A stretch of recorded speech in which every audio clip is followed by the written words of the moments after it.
Bueno, ustedes, como yo no los veo ya, me van a abrir los micrófonos para decirme si se deja de ver o si algo ocurre. ¿Mm? Bueno, dentro de lo que es hematología, hoy vamos a ver lo que ustedes como médicos de atención primaria es lo que pueden ver y tratar. ¿Mm?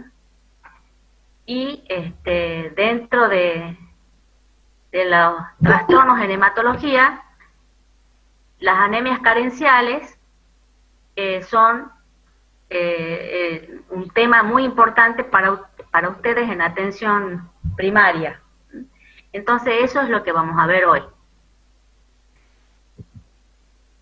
Para hablar de las anemias carenciales, primero tenemos que saber qué es la anemia.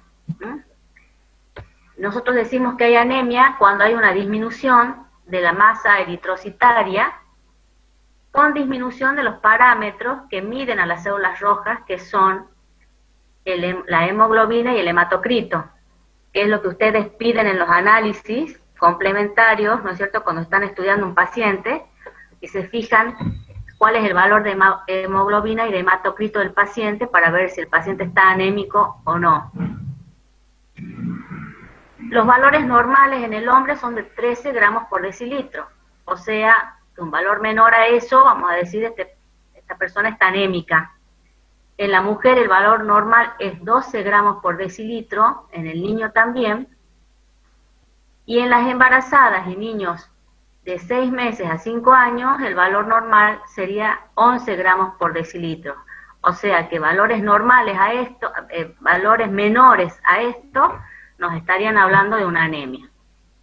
Y en cuanto al hematocrito, el valor normal sería en la mujer de 36 a 48 y en el hombre de 40 a 52.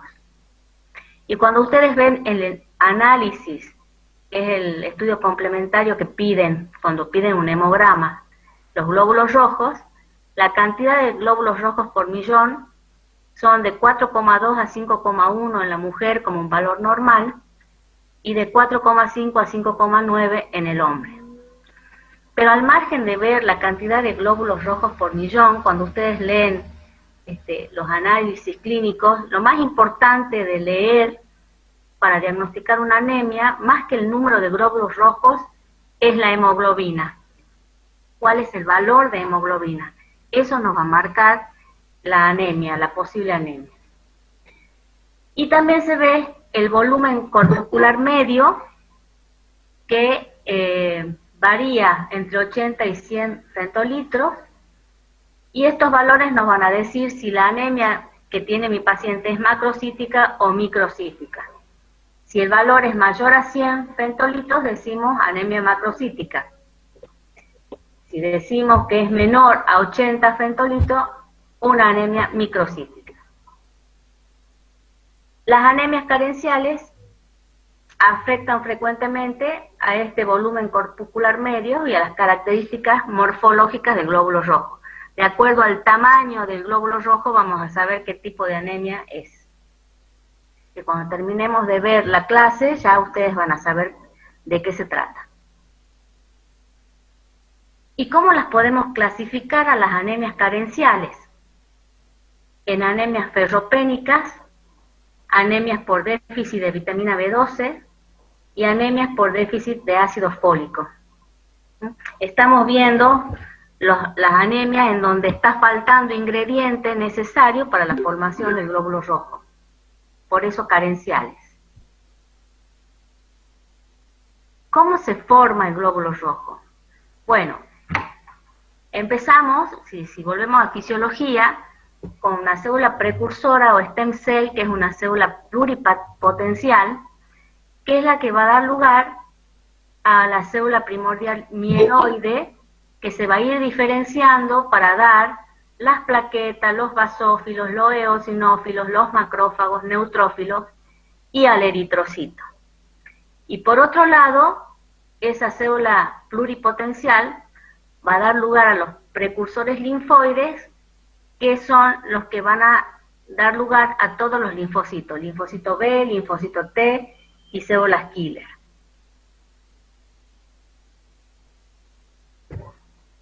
¿Cuáles pueden ser las causas de anemia? Las causas de anemia pueden ser porque hay una disminución en la producción, porque hay un aumento en la destrucción o porque hay pérdidas hemorrágicas. Y dentro de estas anemias que se llaman premedulares porque no tiene que ver con una enfermedad de la médula ósea, sino tiene que ver con que están faltando los ingredientes que tienen que llegar a la médula ósea para dar lugar al glóbulo rojo o a la serie hematopoyética. Entonces, por eso se llaman premedulares. Está la dificultad antes de la médula ósea, por falta de los ingredientes para la elaboración del eritrocito. Cuando hay una disminución de hierro en el organismo, este hierro que es fundamental para el eritropoyesis, vamos a tener que se va a impedir la eritropoyesis normal. Y ese déficit de hierro puede estar dado por pérdidas sanguíneas crónicas, porque hay un déficit en el aporte, falta de ingesta, porque hay alteraciones en el transporte del hierro, o porque hay un aumento, hay una hemólisis en el paciente, o porque está disminuida su absorción, o porque aumentan las demandas en el caso del embarazo y el parto, en donde ya la cantidad de hierro que tiene la embarazada es insuficiente, porque hay un aumento de demanda por su embarazo, o en alteraciones genéticas. Entonces, cuando hay una falta de hierro en el organismo, decimos que es una anemia ferropénica. Y este tipo de anemia es la más frecuente en todo el mundo. ¿Quiénes van a ser los grupos más sensibles? Los lactantes, que solo ingieran leche de vaca, los adolescentes, porque en esa edad hay un aumento en la demanda, está en pleno crecimiento, en las mujeres por pérdidas menstruales, en los hombres y en las mujeres posmenopáusicas por pérdidas sanguíneas gastrointestinales y en personas de edad avanzada por falta de ingesta. En nuestro país, la carencia de hierro es el déficit nutricional más frecuente y más importante. Tiene una alta prevalencia y los grupos más afectados van a ser los menores de 2 años y las embarazadas. ¿Cuál es la importancia del hierro en el organismo? Vamos a hablar un poquito de fisiología, de la fisiología del hierro, para que ustedes puedan después ir deduciendo cosas. El hierro es indispensable en la composición y función de la hemoglobina como elemento esencial del transporte de oxígeno a los tejidos. El 80% del hierro del organismo se destina a la función del glóbulo rojo, o sea, al transporte de oxígeno, a oxigenar el organismo. Está formando parte de la mioglobina y de enzimas con estructuras heme como los citocromos, las mitocondrias, las catalasas y las peroxidasas. Entonces tiene una función antianémica, pero también una función trófica sobre los epitelios y es un componente esencial de muchas enzimas. El déficit de hierro, ¿qué va a traer como consecuencia? En el sistema hematopoyético, la anemia, un aumento en la incidencia de prematuros y recién nacidos de bajo peso. Puede traer problemas conductuales y alteraciones en el desarrollo cognitivo en niños.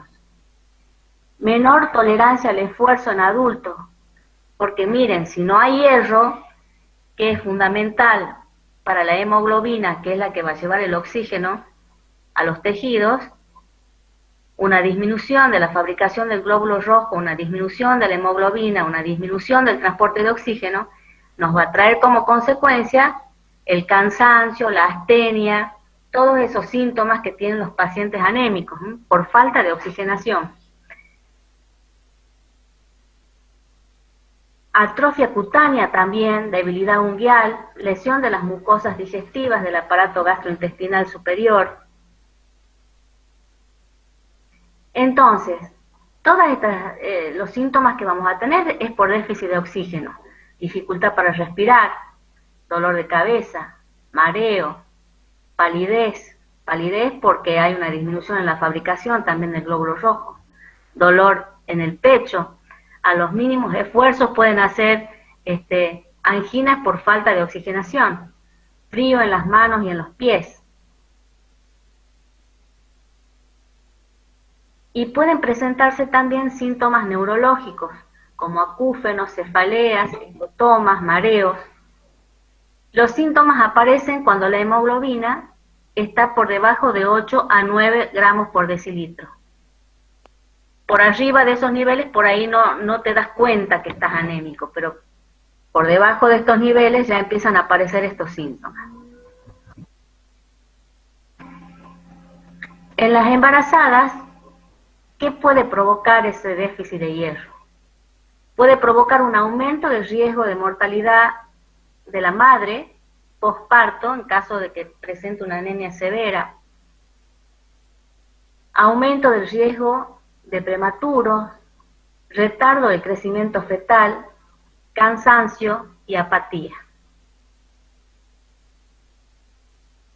Veamos entonces cuánto hierro tiene el organismo. El hierro total del organismo es de 3 a 4 gramos. En la dieta normal se ingieren de 6 a 12 miligramos, de lo que se absorbe solo el 10%. Y las pérdidas diarias son de 1 a 1,5 miligramos. Los depósitos hepáticos son de 600 miligramos en la mujer y de 1 gramo en el hombre. Lo tenemos de dos maneras en el organismo, como hierro esencial o funcional, o como no esencial y de almacenamiento. El funcional es el 78% del hierro y está formando parte de la hemoglobina, de la mioglobina, de las enzimas mitocondriales, de los citocromos y de las catalasas y peroxidasas. El no esencial, el que está como almacenamiento, es el 22% del hierro y se encuentra unido a la ferritina, que sería su depósito, en el sistema retículo endotelial, en el hepatocito. Este es un depósito fácilmente utilizable. Y también se encuentra en un depósito no tan fácilmente utilizable, unido a la hemosiderina. ¿Cuál es el ciclo del hierro? Se absorbe con los alimentos de dos formas, en y no en. La forma en es la más fácilmente absorbible, está presente en las carnes rojas y blancas, en la víscera, en las morcillas, y se absorbe más del 20%. Este hierro en que está en las carnes se absorbe sin problemas y sin condiciones especiales.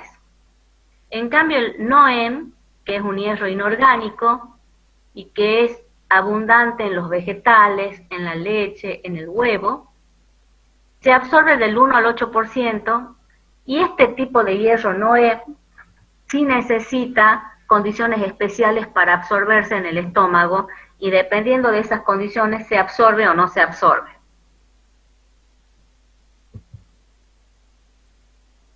Entonces, ¿qué factores van a facilitar la absorción del hierro?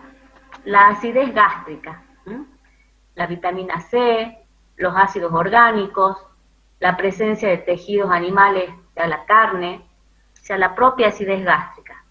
Y los que pueden inhibir su absorción son los taninos, que están presentes en el té y en el mate, los filatos, que están en el salvado, en los cereales, los fosfatos, que están en la yema de huevo, en las gaseosas, y el exceso de calcio.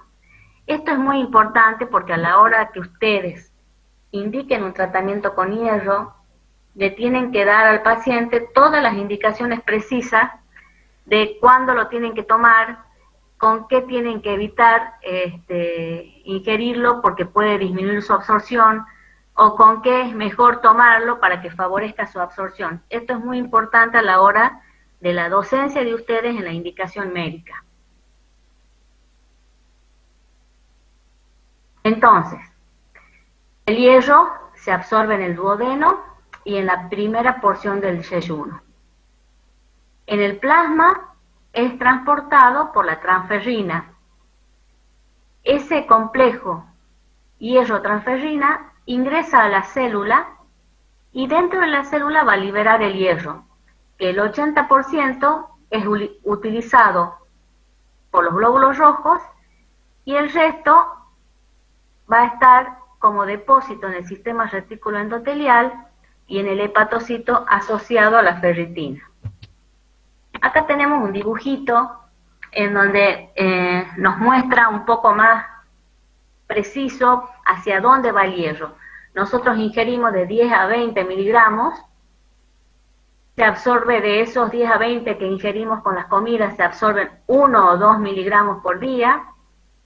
Una vez absorbido, va a estar unido y va a estar unido a la transferrina, que es la que lo va a transportar por el plasma. El 75% va a ir a formar hemoglobina y a participar de la eritropoyesis. Un 10 a un 20% va a quedar como depósito con la ferritina, un 5 a un 15% va a perderse en otros procesos y 1 a 2 miligramos por día es lo que se pierde por descamación epitelial. ¿Cuándo va a estar indicado el tratamiento con hierro? En las anemias, en forma profiláctica a la embarazada, en las anemias por déficit de folatos o vitamina B12 que tengan y cursen con niveles bajos de hierro, en los recién nacidos que están alimentados con leche artificial, hay que decirle a la madre que le dé leches enriquecidas con complemento de hierro. En los niños con bajo peso para la edad gestacional, deben recibir un complemento de hierro en el primer mes de vida.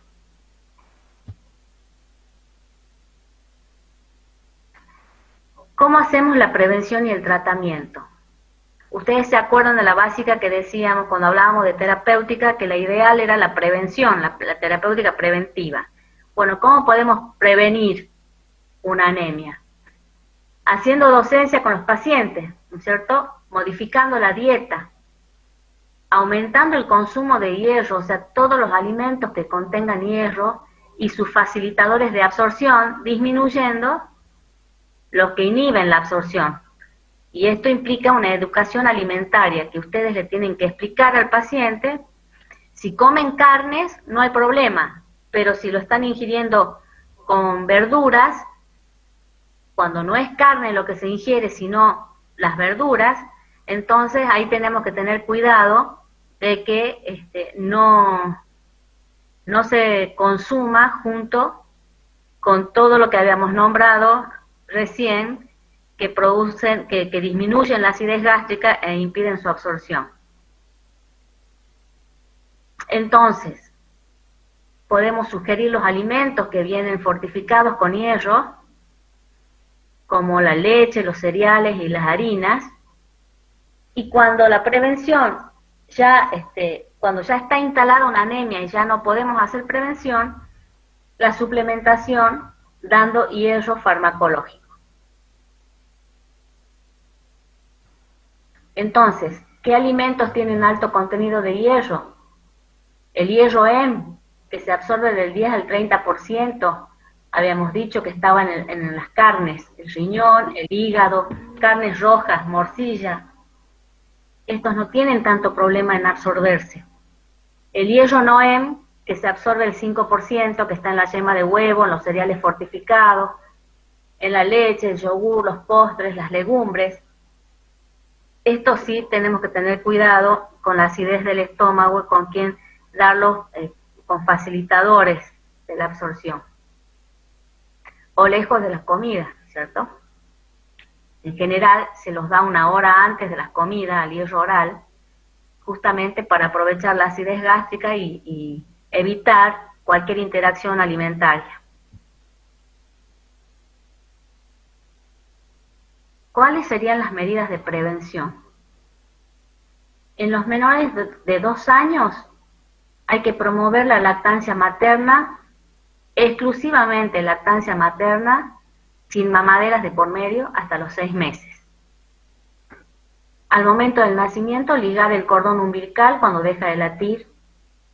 Utilizar complementos alimentarios complementarios de la lactancia fortificados con hierro en el caso de que tome leche que no es la materna o cereales, suplementación con hierro y desparasitación periódica si este es un problema frecuente en el niño.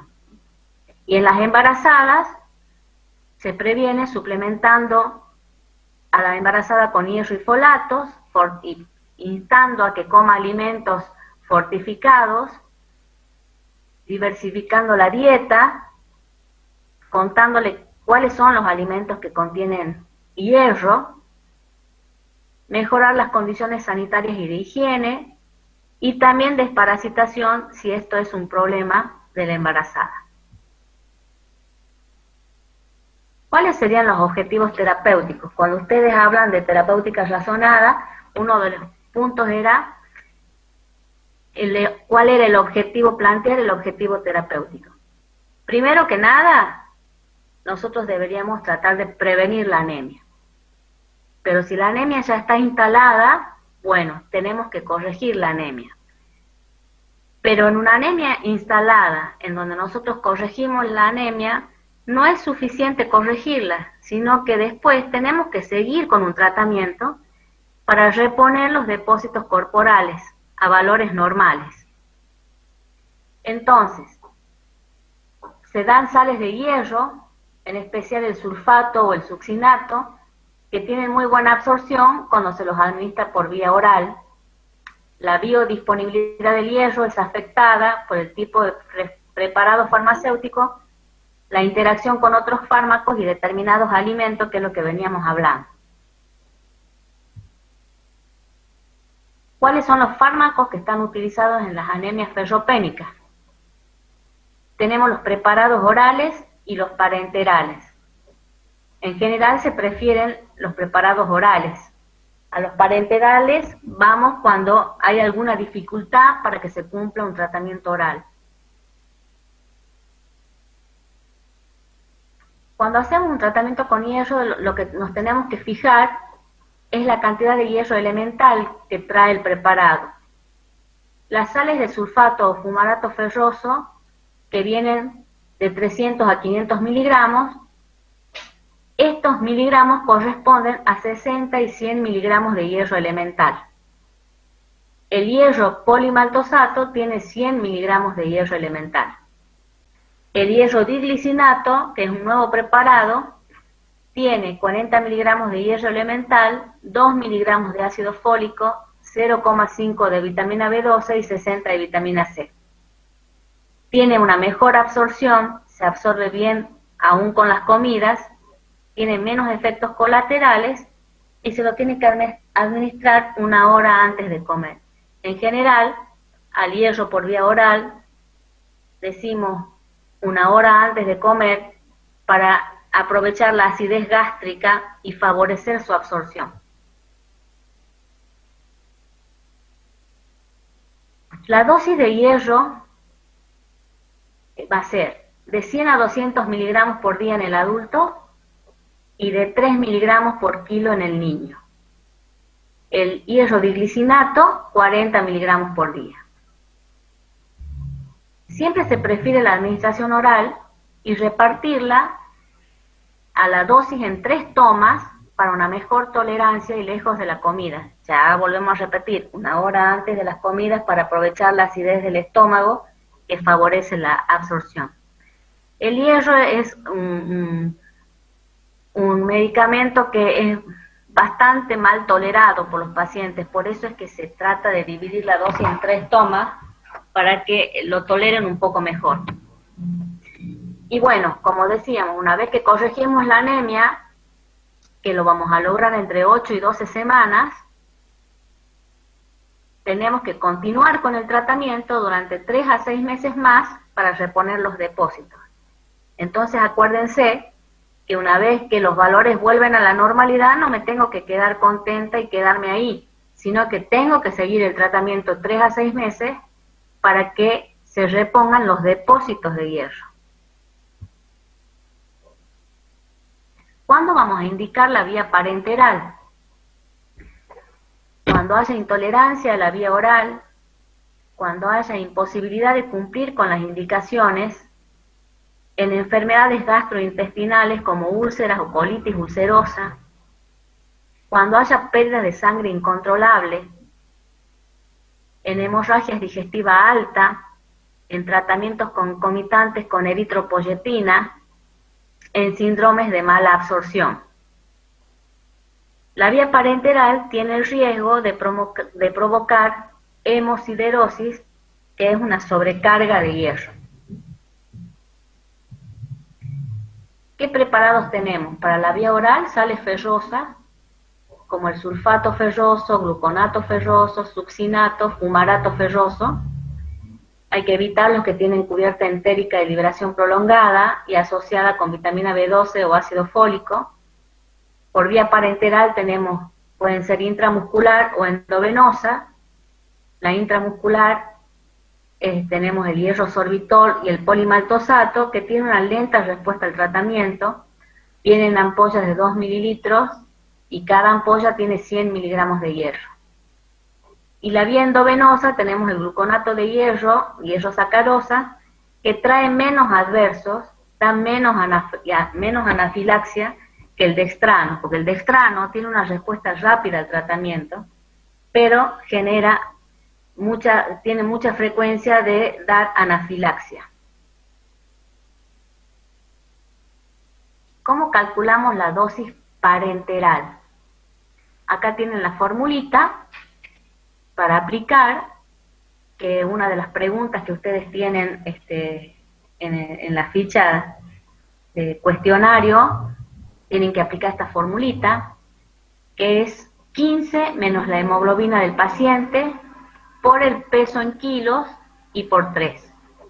Entonces acá tenemos un ejemplo de un paciente que tenga 50 kilos y una hemoglobina de 9, tenemos que decir 15 menos la hemoglobina del paciente, que era 9, por el peso del paciente, que es 50, por 3, y nos da un resultado de 900 miligramos de hierro. Entonces, esta dosis va a corregir la anemia, pero va a ser necesario duplicarla para asegurar la reposición de los depósitos de hierro. ¿Cuánto puedo dar por día? La dosis máxima diaria son 100 miligramos, o sea, una ampolla. Entonces, en general, el tratamiento lo vamos a realizar durante 2 a 3 semanas, con una ampolla diaria, y después vamos a seguir con 10 ampollas más para el depósito en la mujer, o sea, 10 días más, y 6 ampollas más para el hombre, 6 días más. O sea, una ampolla por día. ¿Cuáles son los efectos secundarios y tóxicos del hierro? El hierro oral puede traer molestias gastrointestinales, estreñimientos, náuseas y vómitos. Hay que avisar al paciente que puede colorear de negro las heces, que no se asuste. En los niños pueden teñir los dientes, por eso mejor utilizar el hierro polisacárido. En el hierro parenteral puede dar dolor, flebitis, cuando se lo da endovenoso, coloración negruzca en el sitio de la inyección cuando se lo da intramuscular, pueden traer trastornos cardiovasculares, hipotensión, mareos, episodios tromboembólicos, intoxicación si se excede la capacidad de transferrina por circular en forma libre. El hierro dextrano, que habíamos dicho ya, que era de rápida acción, pero que traía muchas reacciones anafilácticas, enfermedad del suero, urticaria, adenopatía, artritis reumatoidea, etc. Pueden ser los adversos del dextrano. ¿Qué niños necesitan suplementación farmacológica? Los niños que tienen un peso al nacer menor a 2,5 kilos se le va a dar una dosis de 2 miligramos kilo día desde los 2 a los 24 meses. Los desnutridos de primer grado, 2 miligramos kilo día durante 3 meses. Los desnutridos de segundo y tercer grado, 25 miligramos por día, más 0,4 de ácido fólico por día durante 3 meses. Los anémicos que están diagnosticados con anemia, 25 miligramos día durante 3 meses. Y los niños que no reciben leche fortificada, 2 miligramos kilo día desde los 4 hasta los 12 meses. Tanto los desnutridos, grado 1, 2 y 3, y los que están con una anemia diagnosticada, después tenemos que continuar con la leche fortificada y con suplementos a dosis de 2 miligramos kilo día.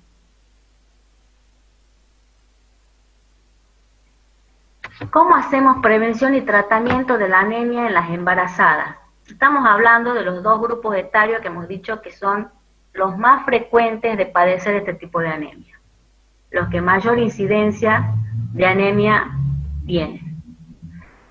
A la embarazada en el primer control prenatal le indicamos 60 miligramos por día más 0,4 miligramos de ácido fólico. Y les recomendamos la leche fortificada con hierro, que debe consumir alrededor de 2 kilos por mes hasta el parto. Cuando viene al segundo control, vemos los datos del laboratorio. Si su hemoglobina es mayor o igual a 11 gramos por decilitro, que habíamos dicho que era el valor normal en la embarazada, ¿se acuerdan? Entonces, si tenemos esos valores, vamos a seguir dando como prevención 60 miligramos por día hasta el parto. Y si tiene una buena tolerancia, después del parto seguimos administrándole. Si la hemoglobina es menor a 11 gramos por decilitro, decimos ya entonces que es anemia y pasamos a la fase de tratamiento. Y entonces ahí duplicamos la cantidad de hierro. 120 miligramos hasta el parto y después seguir 3 meses postparto y controlar a los 2 meses con una nueva hemoglobina.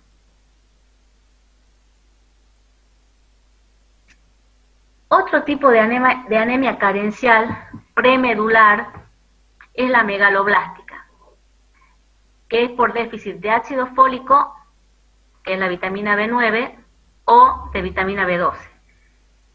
Volvemos al premedular porque es falta de ingrediente para la eritropoyesis.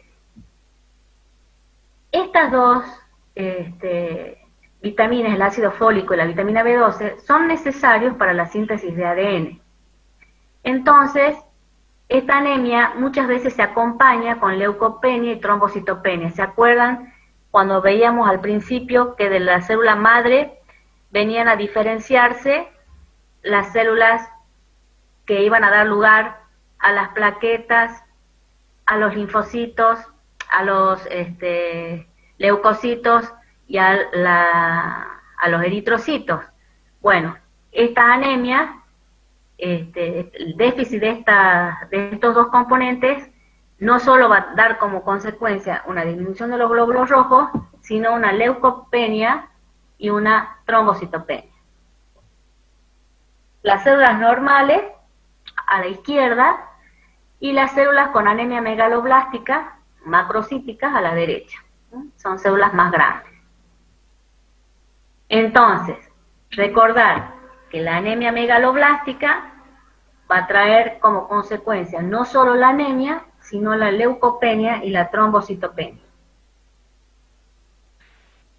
La interacción de la vitamina B12 y el ácido fólico es esencial para la síntesis de ADN. Es esencial para el crecimiento y replicación celular, sobre todo en la hematopoiesis de la serie roja y en el sistema nervioso central. Entonces, un déficit de B12 nos va a traer como consecuencia la anemia megaloblástica por un lado, pero también nos va a traer alteraciones en la sensibilidad, desmielinización, disminución en los reflejos, alteraciones de la memoria, delirios y alucinaciones, daños irreversibles del sistema nervioso central. Este tipo de anemia, chicos, es muy rara, porque las reservas de vitamina B12 duran de 3 a 5 años. Entonces, la carencia por falta de ingesta es bastante infrecuente. Solo vamos a observar este tipo de anemia por carencia de ingesta en los vegetarianos estrictos que no consumen lácteos ni huevo. Las fuentes de vitamina B12 las obtenemos fundamentalmente de los animales, del hígado, del riñón, de los músculos, la leche y el huevo. ¿Cómo sería el ciclo de la vitamina B12? Uno la ingiere con las comidas, con lo que acabamos de decir, y viene unida a estas proteínas, llega al estómago y ahí se separa por acción del pH gástrico de la pepsina. En el duodeno se va a unir al factor intrínseco, que es producido en el fundus y en el cardias, se absorbe fundamentalmente en el ilion y se almacena en el hígado. El resto se va a distribuir en el músculo, en la piel y en los huesos. Y también va a sufrir una circulación enterohepática. Es muy importante que ustedes sepan esto, que la vitamina B12 para absorberse necesita del factor intrínseco. Y es muy importante que sepan dónde se produce el factor intrínseco, porque sabiendo esto pueden deducir muchas cosas. Ustedes han visto que ahora está en boga los pacientes que se operan para disminuir de peso, hacen resección gástrica. Entonces, esa resección gástrica terminamos sacando la parte que tiene que secretar el factor intrínseco, entonces no vamos a tener la posibilidad de absorber la vitamina B12. Y también es importante saber dónde se absorbe la vitamina B12, porque si hay alguna alteración o resección de la parte del ilion en donde se absorbe, tampoco se va a absorber. Entonces vamos a tener que tener en cuenta en estos pacientes cómo dar un suplemento ante esta falta, porque no se va a poder absorber. La fisiología es muy importante, chicos. Entonces, la vitamina B12 la ingerimos con los alimentos, llega al estómago, las células del estómago van a secretar el factor intrínseco, ese complejo vitamina B12, factor intrínseco, va a viajar por el intestino, cuando llega a la parte final del ilion, ahí se va a absorber y va a pasar a la sangre.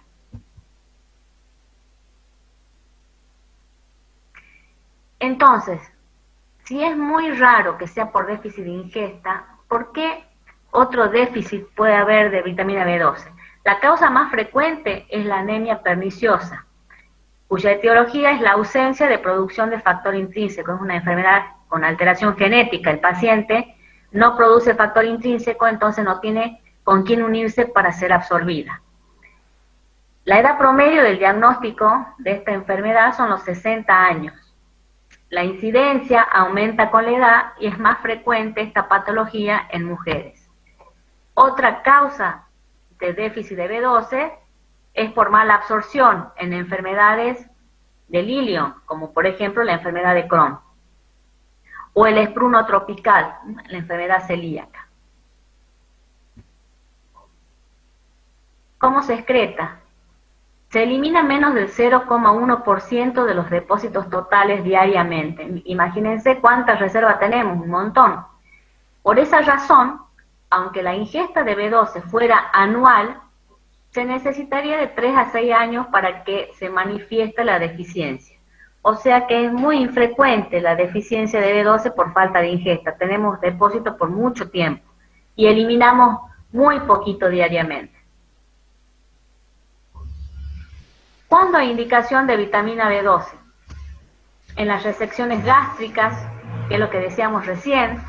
Ahora los pacientes, sobre todo estos pacientes que están ahora operados para bajar el peso, las gastritis atróficas que no van a generar el factor intrínseco, en insuficiencia pancreática, en la enfermedad del ilion distal y en la falta de ingesta, sobre todo en los vegetarianos estrictos. ¿Qué van a presentar clínicamente estos pacientes?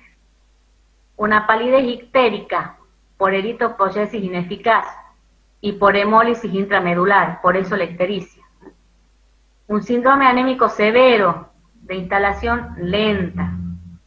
Entre los síntomas van a tener glositis, lengua depapilada, roja, dolorosa, anorexia, sensación de plenitud y distensión. Y entre los síntomas neurológicos vamos a tener parestesias que van a ser simétricas en pies, dedos de la mano, irritabilidad, somnolencia. ¿Cuáles son los preparados y las dosis? Tenemos la cianocobalamina, la hidroxicobalamina, y la vía de elección es la intramuscular. ¿Y por qué va a ser la intramuscular? Porque ya hemos dicho que en general estas son por una alteración en la absorción. Entonces, si no lo podemos absorber, la vía ideal es la intramuscular, no la oral. Entonces, oral solo cuando no hay alteraciones absortivas en el intestino y cuando no tenemos déficit del factor intrínseco. El preparado inyectable es el Anemidox, que no tiene hierro, tiene 1000 microgramos de B12 y 15 miligramos de ácido fólico. La dosis son 1000 microgramos por día, intramuscular, una semana. Y después se sigue con una ampolla semanal durante 4 semanas más. El mantenimiento es una ampolla al mes. Y la vitamina B12 sublingual se puede dar también para mantenimiento. Y en esto del uso racional, es importante saber que la vitamina B12 es inútil sola o combinada con otros preparados de vitamina B para el tratamiento de neuralgia del trigémino, de neuropatías, de esclerosis múltiples, de hepatitis víricas, de alteraciones psiquiátricas, tirotoxicosis o ambliopía. Que muchas veces uno dice, no, toma la B12 para que te refuerce el nervio, y no, es totalmente inadecuado. Otro tipo de anemia megaloblástica va a ser por déficit de ácido fólico. ¿Se acuerdan que venían juntitas la vitamina B12 y el ácido fólico? Muy importantes en la replicación de ADN. Estas anemias se pueden deber a muchas causas. A desnutrición, dietas inadecuadas, en el caso del embarazo y la lactancia, porque hay un aumento en la demanda, en la enfermedad celíaca, en anemias hemolíticas, en mielofibrosis crónicas, en dermatitis exfoliativas, en la mala absorción congénita de folato, escrotropical, escorbuto, que es déficit de vitamina C, en tratamientos con metrotexato, que ya vamos a ver más adelante por qué, fármacos antimaláricos, en tratamientos prolongados con clotrimazol.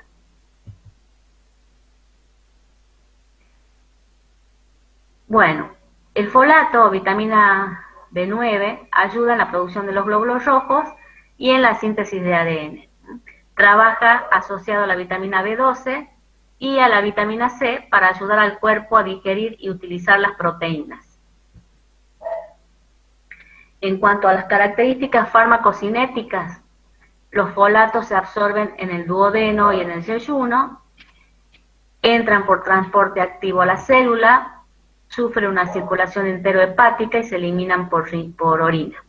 La vitamina B12 se disocia del complejo, el complejo que venía con el factor intrínseco, pasa al plasma, se fija a otras proteínas y se elimina por bilis, orina, heces fecales.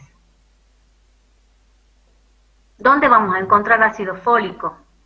En los vegetales verdes, en el hígado, en las levaduras, algunas frutas. Tener en cuenta que la cocción destruye los folatos.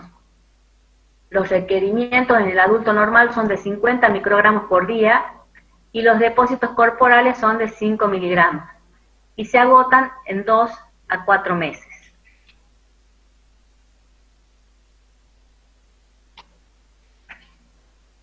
El déficit de ácido fólico en el embarazo puede producir defecto en el cierre del tubo neural, prematurez, bajo peso al nacer y placenta pequeña. ¿Cuáles son las causas más frecuentes de la carencia del ácido fólico? La deficiencia nutricional en ancianos, en los alcohólicos agudos o crónicos, en los estratos socioeconómicos bajos por déficit nutricional, al aumentar las demandas en los neonatos y las embarazadas. ¿Qué interacciones farmacocinéticas tenemos? Hay muchos fármacos que interfieren en el metabolismo, como el metrotexato y la trimetroprima. Entonces, que el ácido fólico vendría a ser como un precursor del folínico. El folínico es el que necesitamos, ¿no es cierto?, para la formación de la eritropoyesis. En su absorción, la difenilhidantoína, fenobarbital y anticonceptivos orales, estos van a impedir su absorción, y su mala absorción por enfermedades intestinales es poco frecuente. ¿Cómo damos en forma profiláctica el ácido fólico? Lo vamos a dar en los prematuros, 5 miligramos por día, en el embarazo, 10 a 20 miligramos por día, en mielofibrosis crónica, 5 miligramos por día en días alternos, en estados hemolíticos crónicos, 5 miligramos por día, en diálisis por insuficiencia renal, 1 a 5 miligramos después de cada diálisis, y en los días cercanos a la concepción se dan dosis bajas de 0,4 miligramos, lo que disminuye el riesgo de trastornos en el cierre del tubo neural, que después se manifiesta como anencefalia, encefalocele o espina bífida. El ácido folínico se utiliza para contrarrestar la acción tóxica del metrotexato y se absorbe bien por vía oral o parenteral y actúa a los pocos minutos. Entonces, cuando no hay alteraciones en el metabolismo, podemos dar ácido fólico. Si hay alguna alteración en el metabolismo, vamos a dar ácido folínico.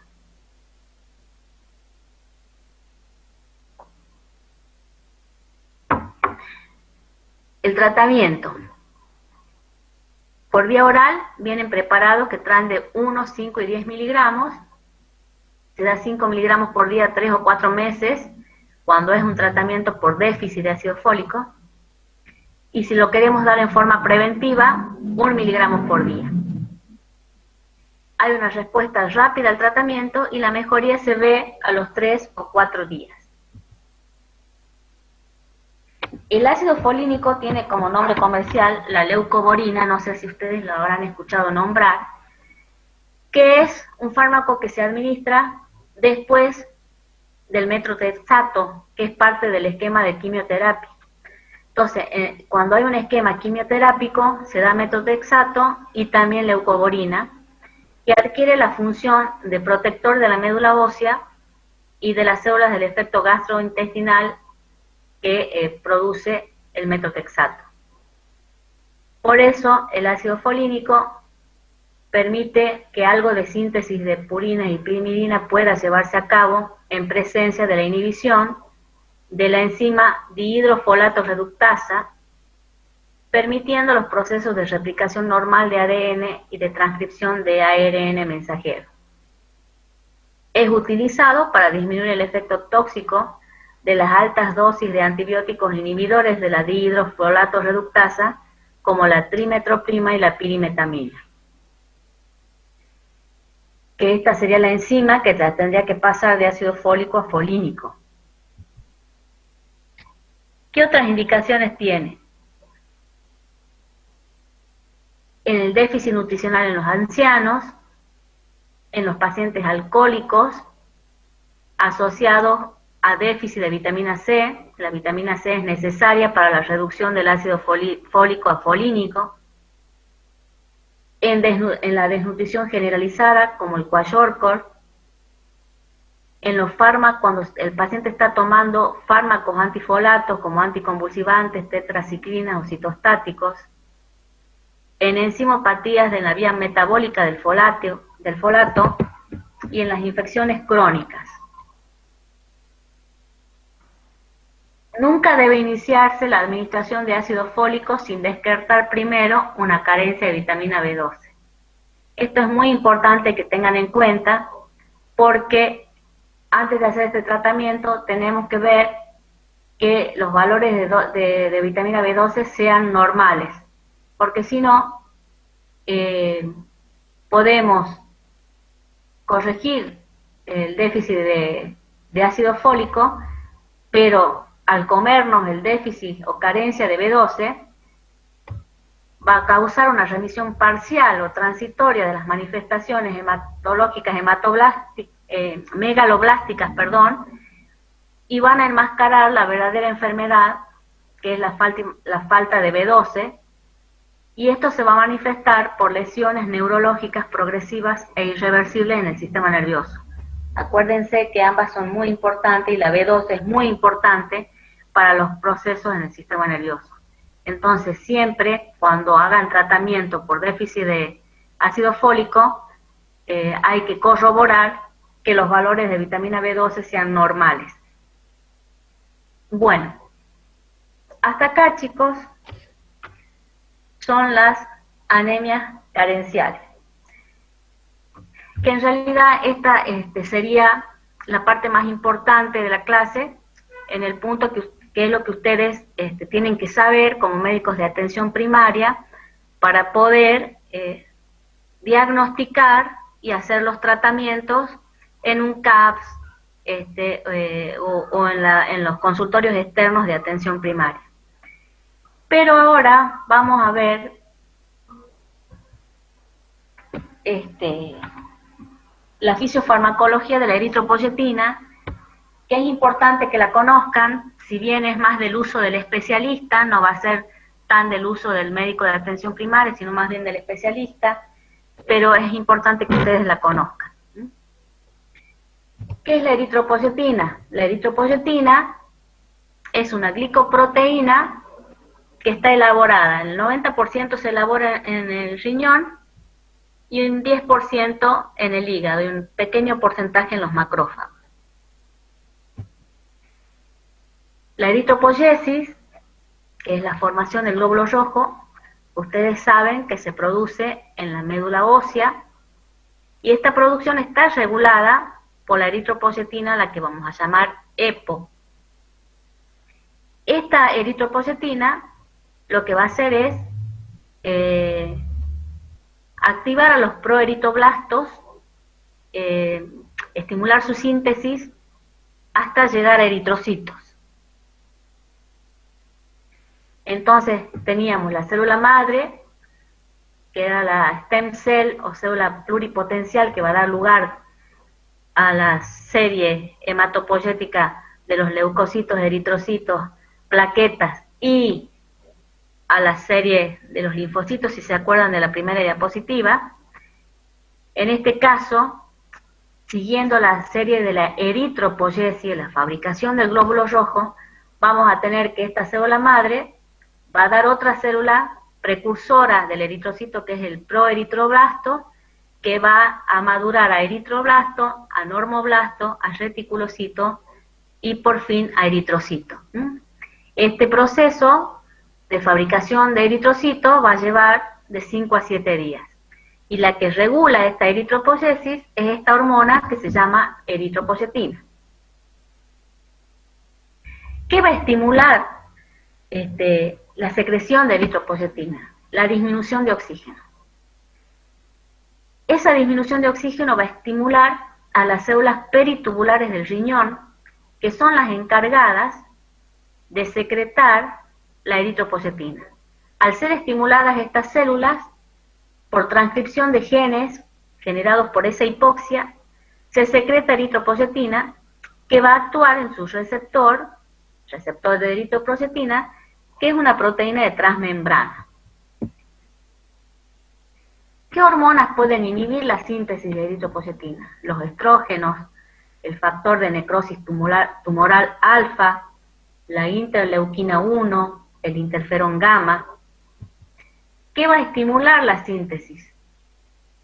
Las citoquinas, la interleuquina 3, la 6, la testosterona, los andrógenos, las hormonas tiroideas, T3 y T4, los corticoides suprarrenales, dexametasona y cortisol, las hormonas del hipotálamo hipofisarias como somatotrofina, CTH, TSH, gonadotrofinas, agentes vasoactivos como la angiotensina, la noradrenalina, la serotonina. El receptor de la eritropoyetina tiene 3 dominios.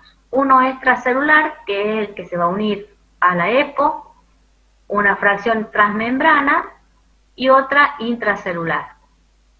El número de receptores por célula eritroide son de 300 a 1000 por célula, en donde el 80% es de baja afinidad y el 20% es de alta afinidad. La vida media de estos receptores son de 1 a 4 horas. ¿Cuáles son las acciones de la eritropoyetina? Aumenta la velocidad de proliferación y diferenciación de las células precursoras eritroides en la médula ósea. Induce la transformación de la célula progenitoria eritroide más madura, que es la unidad formadora de colonias eritroides, en proeritroblastos. Aumenta la liberación de reticulocitos de la médula ósea, aumenta la síntesis de hemoglobina, y para esto la acción de esta eritropoyetina requiere la presencia de reservas adecuadas de hierro. Acuérdense que para que se forme el eritrocito necesitamos del hierro para que genere hemoglobina, que va a ser la que va a llevar el oxígeno a los tejidos. Entonces, uno de los ingredientes de la fabricación del eritrocito, acuérdense que era el hierro. Entonces, si la eritropoyetina está acelerando la fabricación de eritrocitos, necesitamos de ese ingrediente, si no vamos a tener una eritropoyesis ineficaz. La función de la eritropoyetina no es solo la formación de eritrocitos. El receptor de eritropoyetina se ha encontrado en muchas células somáticas, en las neuronas, en los astrocitos, en la microglía, en células del músculo del corazón, en tejidos que no forman sangre como en la quimiotaxis, en la angiogénesis, activación intracelular de calcio, y estos receptores participan también en la inhibición de la muerte celular programada o apoptosis. Y también se ha visto estos receptores en superficies de algunos cánceres. También hay un uso indebido de la eritropoyetina. Se lo usa en doping. Quienes lo usan los atletas de alta competencia para aumentar la concentración de hemoglobina y mejorar la performance. Entonces esto es un doping sanguíneo. Pero esto es un uso indebido de la eritropoyetina. ¿Qué efectos adversos pueden traer? Estos que pueden desaparecer con el tiempo, como dolores óseos, mialgias, fiebres, dolores abdominales, reacciones alérgicas, náuseas, vómitos, cefaleas, mareos, diarrea. Otros adversos: hipertensión arterial por aumento de la viscosidad sanguínea, por mayor masa globular. Acuérdense que están ustedes aumentando el número de eritrocitos, entonces eso aumenta la viscosidad sanguínea y eso es lo que puede provocar la hipertensión arterial. También fenómenos trombóticos por aumento de plaquetas circulantes. Se pueden provocar coágulos en el acceso vascular de los pacientes en diálisis, episodios agudos de isquemia transitoria, convulsiones y encefalopatía hipertensiva por el aumento del hematocrito. Entonces hay que tener cuidado de que el aumento del hematocrito y de la hemoglobina sea lento y progresivo, no de golpe, porque si no puede pasar esto. No debe sobrepasar los 4 puntos cada 15 días el aumento del hematocrito. En cuanto a su farmacocinesis, nosotros usamos la eritropoyetina recombinante humana, que es idéntica a la natural, y que se obtiene de 2 formas, la alfa y la beta. La alfa tiene una vía de administración subcutánea, con una biodisponibilidad del 30%, su vida media de eliminación es de 4 a 13 horas, y se administra una vez por día. La beta se puede administrar por vía subcutánea o intravenosa. La biodisponibilidad subcutánea es del 20 al 40%. En la vida media de eliminación es de 10 a 20 horas y para la vía endovenosa de 6 a 9 horas. Se administra una vez al mes y esta contiene polietilenglicol que aumenta su vida media. Por eso la podemos administrar una vez por mes.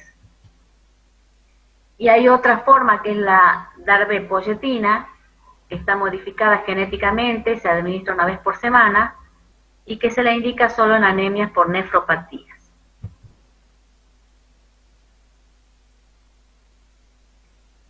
¿Cómo la usamos en el tratamiento de la anemia por insuficiencia renal crónica? Que es uno de los usos más frecuentes que tiene la eritropoyetina en los pacientes con insuficiencia renal crónica que están en diálisis o que no están en diálisis. Estos pacientes, en donde el 90% de estos pacientes, los que están en diálisis, desarrollan anemia severa, con hematocritos por debajo del 25%, y eso obliga a la transfusión frecuente con los riesgos que implica la transfusión. Entonces, cuando tenemos una anemia que acompaña la insuficiencia renal crónica y la función renal cae por debajo del 30%, ahí está indicada el tratamiento con la eritropoyetina en forma eficaz. ¿Qué tiene que cumplir el paciente para poder ser tratado con eritropoyetina recombinante? El hematocrito tiene que ser menor al 30%, la hemoglobina tiene que ser de 10 gramos por decilitro, menor a 10 gramos por decilitro. Hay que comenzar el tratamiento 4 meses después de iniciar regularmente la diálisis. Se debe excluir la anemia ferropénica, porque acuérdense que ustedes están dando un estimulador de la fabricación de eritrocitos. Y si no tengo el ingrediente hierro para la fabricación del eritrocito, voy a estar en una hematopoiesis ineficaz. Entonces, para poder administrar la eritropoyetina, tengo que fijarme que los valores de hierro sean normales. No administrar con ferritina sérica menor a 100 microgramos por litro. No administrar con saturación de transferrina plasmática menor al 20%. No se puede dar en pacientes con hipertensión arterial no controlada. El paciente no tiene que estar recibiendo tratamiento inmunosupresor o antineoplásico. No tiene que estar recibiendo tratamiento quelante de metales pesados porque pueden disminuir el hierro circulante. No tiene que padecer intoxicación alumínica con aluminio. No tiene que padecer insuficiencia hepática ni ninguna infección grave. Entonces, para poder hacer el tratamiento con eritropoyetina, la causa más común de resistencia a la eritropoyetina es la deficiencia de hierro. Acuérdense, volvemos a repetir, necesitamos ese ingrediente si es que estamos estimulando la fabricación del eritrocito. Tengo que tener todos los ingredientes para la fabricación del eritrocito. Entonces, con una ferritina menor a 200 microgramos por litro o una saturación de transferrina menor al 15%, tenemos que suplementar la dieta con sulfato ferroso, 300 miligramos vía oral, 1 a 3 veces por día. Si hay intolerancia, se da hierro dextran endovenoso, 100 miligramos 3 veces por semana, post-diálisis. Y la administración de hierro se debe continuar hasta superar los valores de 200 microgramos por litro de ferritina y saturación de transferrina. ¿Cuáles son las dosis y las vías de administración? La vía endovenosa se da 50 unidades por kilo 3 veces por semana, postdiálisis. No hay que superar el incremento de 1 gramo por decilitro de hemoglobina o de 4 puntos de hematocrito cada 15 días. Acuérdense que no tenemos que saturar. La vía subcutánea se da 35 unidades por kilo 3 veces por semana, y por esta vía la absorción es más lenta, pero los niveles plasmáticos son más sostenidos.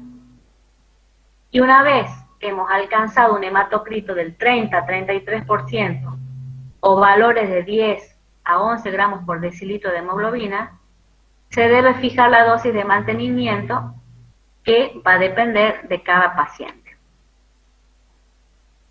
Y hasta acá llegamos con esta clase. Hemos dado el tratamiento en la insuficiencia renal crónica porque es donde más se utiliza, y es a título informativo que ustedes tienen que conocer quién es la eritropoyetina, cuál es su función fisiológica, para qué se usa, pero es más del uso del especialista. Pero sí tienen ustedes que conocer muy bien las anemias carenciales, que son en las que tienen que saber diagnosticarlas y tratarlas, porque es lo que un médico de atención primaria sí va a tener frecuente en su consultorio. Bueno, a ver, dejamos de presentar. Lucía Soledad, ¿qué es ese gatito? Me gusta ese gatito echado, Lucía Soledad Hernández. ¿O es que vos estás durmiendo? ¿Cómo es?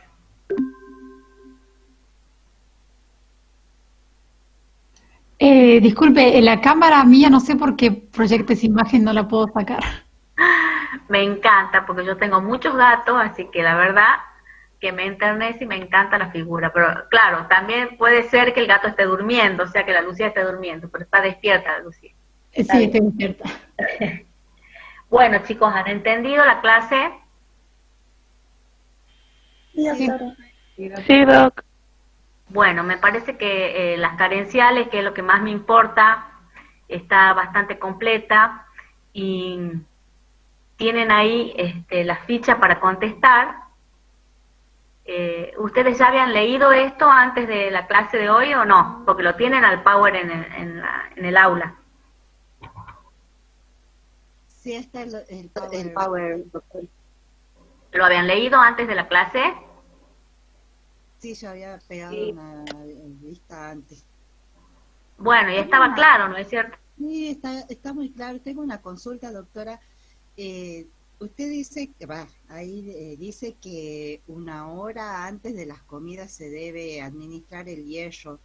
No existe ningún... Tengo entendido que había un hierro que se puede administrar ahora sin necesidad de estar pendiente de las comidas. ¿No? ¿Entendible cuando lo leían? ¿Dónde está? Ah, pregunto, sí, antes de la clase, cuando han leído lo que estaba subido al aula, esa lectura previa que han hecho, ¿era clara para ustedes? ¿La han entendido o no? Sí, sí se entiende, doctora. Bueno, eso quería saber. Y bueno, no sé si han leído las preguntas que están en la ficha, que son muy fáciles de contestar una vez que ustedes han leído el material y han escuchado la clase. ¿Ya habían leído un poquito las preguntas o no? No.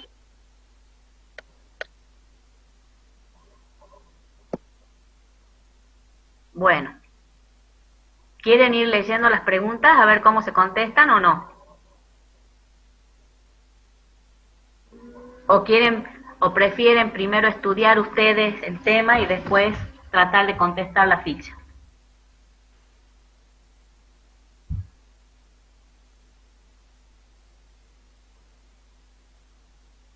Cri, cri. Bueno, estudien ustedes y después contestan la ficha. Todas las respuestas están muy claras ahí. Hay una bibliografía que no he puesto, bueno, también está Alfarreras, ¿no? Esto no es solo lo que dice ahí en bibliografía, sino que esto también se saca del Farrera, que es un libro de de, de clínica médica, está sacado de clases de clínica médica de doctoras hematólogas, y muchas cosas también están sacadas que no las encontré, no sé dónde las puse, de unos boletines del Remediar, unos boletines que sacaba el Remediar, que daba todas estas pautas de cómo es el tratamiento y la prevención en la embarazada y en el niño. Pero de todas maneras está todo puesto en el PowerPoint.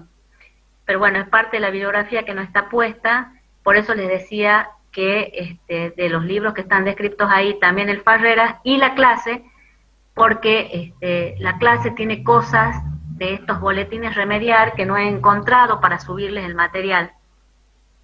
Pero de todas maneras ese material ya está volcado en la clase.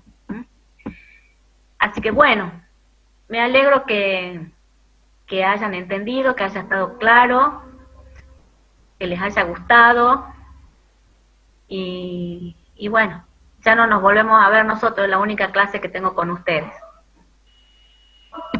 Les mando un beso y hasta la próxima, y que tengan éxito. ¿Cómo la están llevando con la cuarentena, chicos? Con el distanciamiento ahora.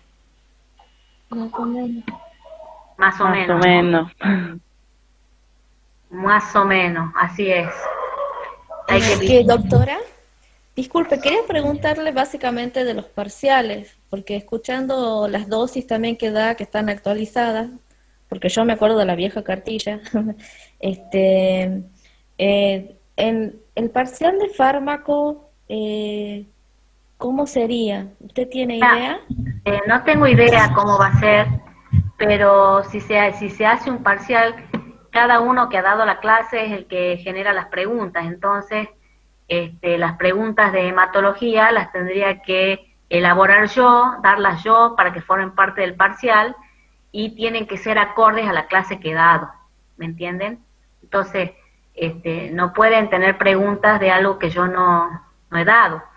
Entonces, si se elabora un parcial, yo voy a dar mi banco de preguntas de hematología que van a ser incorporados a ese parcial, y que no va a tener nada raro, va a tener toda la información que ha sido dada en la clase, no otra cosa.